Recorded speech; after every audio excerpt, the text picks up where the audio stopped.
Hey, this is Becky Rogers, and I'm here with Deanna Cole. And we just wanted to introduce ourselves. We're starting a podcast for moms, and we really don't even know what we're doing. But we wanted to just tell you all a little bit about ourselves and kind of introduce why we're doing this. So I'm Becky, and I've been married to my husband Tom for about almost 12 years. We have 2 kids. Asher is 8, and Riley is going to be 5 next month. I can't even believe it. I'm a piano teacher. We live just outside of Memphis, Tennessee, and I have a life group for moms, and we kind of run this together. And we were thinking, at least, how busy moms are, and we were thinking about how it would be super helpful if we could maybe make a podcast for moms. So that's kind of just what we were thinking, and we just really love Jesus, and we love our church, and we love the moms in our church, and we kind of just wanted to be a blessing to them. So I don't know, just some things like about me. I really love singing along to the radio. I think I do that all the time. If there's a song on, I'm pretty much always singing. Yeah, I do that too. Yeah, just like, yeah. And then, I don't know, like, I love chocolate, definitely. Who doesn't? I don't know.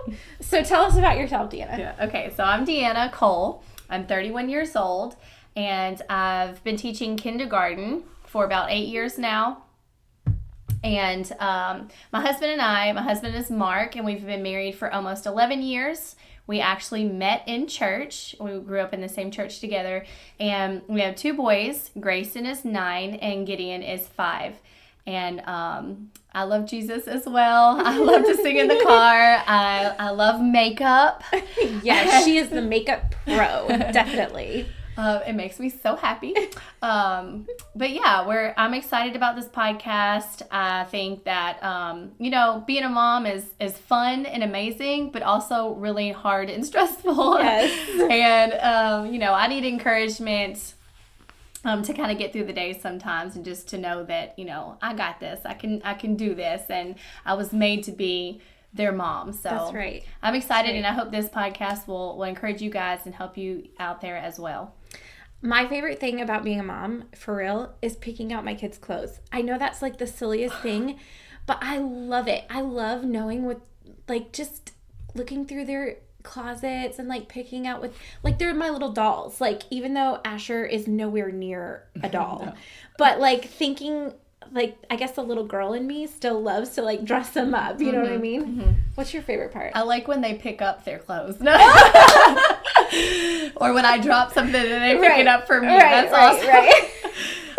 No, I think my favorite part about being a mom is just the joy that they bring. Like, sometimes they'll go to spend the night with my parents or Mark's parents, and when they're gone, it's like, I'm missing something now. Whereas before, I would have never known that feeling. Right. I would have never had this part of me that's gone, and just to know that it's scary. Yeah. Because they're out there, and they mean so much to me, and they're such a big part of our life now. Right. And they're so loud. Yeah. But when it's gone, I miss it. Quiet. And their unconditional love. Gideon all the time comes up to me, and Mark is just like, "You're the best. Aww. I love you so much." And so nobody else out there feels that way about me.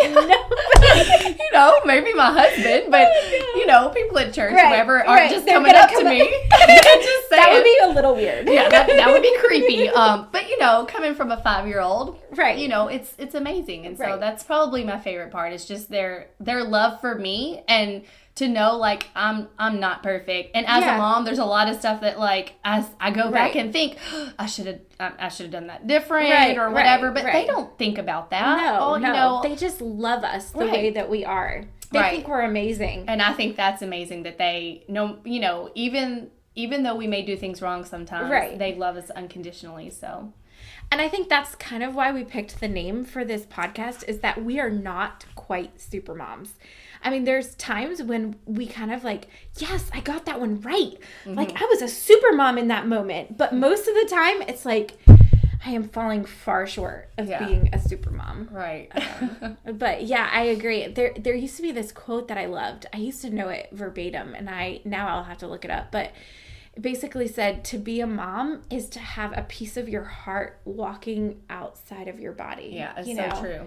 And just having that. But anyway, we just feel like moms everywhere are really busy. And it's not always possible for moms to get to a Bible study or a life group, or maybe your church doesn't have that available. And we were just thinking about how helpful it would be for moms to just be able to click play while they're folding laundry or doing dishes or driving to work or even writing lesson plans or whatever it is. I used to love to listen to crime podcasts. Yeah. Like true crime, like stuff that really, whodunit, you know, I love that kind of stuff. And I would just listen to it while I was doing other things, while I was folding laundry or doing the dishes or, whatever. And I feel like for moms, it would be an encouragement to just be able to push play, not have to leave your house, not even really have to get out of your pajamas if you don't want to, but just to push play, and just say, whatever, I'm just going to listen to this. And hopefully it will be an encouragement. But I don't know, like you were telling me today that you have some memories from, when you were a kid and it kind of fuels your thinking of like what you want to accomplish with this podcast in a way. I wrote it down, you guys, so I wouldn't forget what I was going to say, but I was kind of thinking back and thinking about, what my parents did with me and what my childhood was kind of like. And I wrote that some of the most favorite memories that I have are my favorite memories from middle school and high school days are not even from middle school or high school. They're not the times that I spent at school and with those people. They're times that I spent at church. We were in church growing up my whole life, and I loved going to church, Sunday school classes. I was on the worship team and the youth, all the youth events that we did, and being able to fellowship with not even the young people, but the old people as well. They were my family and they were my friends, and I really craved and looked forward to that time being able to go to church. And I'm thankful to have those memories and to have been raised in church. And that's so ever present now on my mind that I'm a mom and I want my kids to crave relationships with their church family, to have a passion for God and to long to know Him more. And that really starts at a young age. And I think if prayer, Bible study, church involvement, and mission-mindedness are part of my kids' everyday life as a child, then surely it will roll over into their adulthood, because that's really what happened to me. Right. It became a culture. Right. It's like a culture thing. And even if as we backslide sometimes, as things, we're busy people, whatever, things may get in our way, but those practices that we go through, we always had a Bible study. We always went to church, and even when things come in my mind, I always hear that little voice, it's God's voice. The little voice is God's voice, but He's saying, get back to me. You get back to what you know. Right. The consistency, it grows and it becomes part of what you know. Right. Yeah. Prayer and Bible study and all those things, I want it to be like so routine. I know you teach piano, and those things at a certain point are just so routine that you don't even think about it. Yeah, it's true. The kids don't even think about what was so hard to them at the beginning. It becomes just the norm, and that's kind of how it is. Like it does become a norm for our kids, and I think that's true. I think just like the heartbeat of wanting to be the best mom that we can be, but the truth is, giving them over to God and just saying, God, we want to do what's right for our kids, and we want to have them in, the culture of knowing Jesus. And that is a big part of it. And a relationship with God is so personal, right? Yes. And I know you've talked a little bit about growing up in church, but there was a certain point when you thought, like, I don't see people really living this out, right? Yeah. So, but that's something that our kids are going to have to do on their own. They're going to have to build that relationship with God on their own. But as a parent, as a mom, putting these steps into place and having these routines is going to strengthen that and really foster the relationship. Whereas if they weren't there, if we didn't have, that prayer time, Bible study, if we didn't have church involvement, it's going to be so much harder on our kids. So, yeah, definitely. There's a point where it's going to come to where it's just them on their own. Right. But until that time comes, we're here to just can help. Right. We're here set to help. It up for them. Yeah, it's true. I feel like too, there's lots of sermons and speakers out there. I don't know. One of my favorites, I love to listen to Stephen Furtick and even his wife, Holly. Their messages are amazing. But, as a mom, I don't know that there are a ton of podcasts out there just for moms. I mean, maybe I'm missing some. I looked online. I didn't find very many. But I feel like so many times being a mom is a lonely job.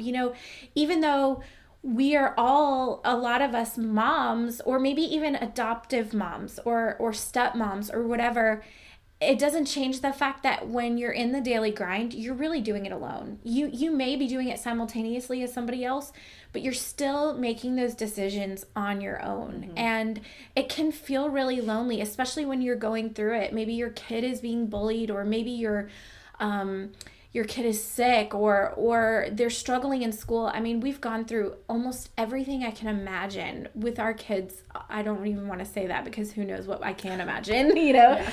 But I mean, we've just gone through so many different times when it felt like we were alone, just like, how do we make this decision? What do we do? We have never been parents until we were parents. And then they don't come with a guidebook, they don't come with plans and this is what you should do or whatever. And each kid is so different. Mm-hmm. But as moms, you're not alone. And we wanted to make this podcast to just kind of encourage you to know that you aren't alone. Some of our moms in our life group, it is such a lonely thing. And some of them are single moms, and I think too that has to feel like the loneliest job, the most thankless job. Mm-hmm. I mean, being a mom in general is a thankless job, but being a single mom is tough, and you're not alone. You just, even if there are days when you feel alone, you're not, and God is always with you. And we just want to bring a little bit of encouragement and to let you know that there's hope and that you aren't alone. There is somebody with you, and we're in this with you. Yeah. We're doing the same mothering in the trenches along with you, and we just wanted to be an encouragement. So we hope that you will find this podcast to be just that. We are not perfect. If there's one thing that we talked about doing this podcast, is that we are not perfect moms. We do not have all the answers, but we do have a God who is, and he does have all the answers. Amen. So we're hoping that this will be just a blessing to all of you moms, and that you will share this podcast with other moms that that might need an encouraging word. Mm-hmm. And so tune in again, follow us, subscribe for updates so that you can get the next episode. It should be coming out in a few weeks, and we're super excited to share it with you. We hope that you have an awesome day. Yep. Contact us, like us on Facebook, Not Quite SuperMoms. If you want to email us, you can email us at notquitesupermoms@gmail.com. Have an awesome day, everybody. Yep. We love you, girls. We love you. See ya.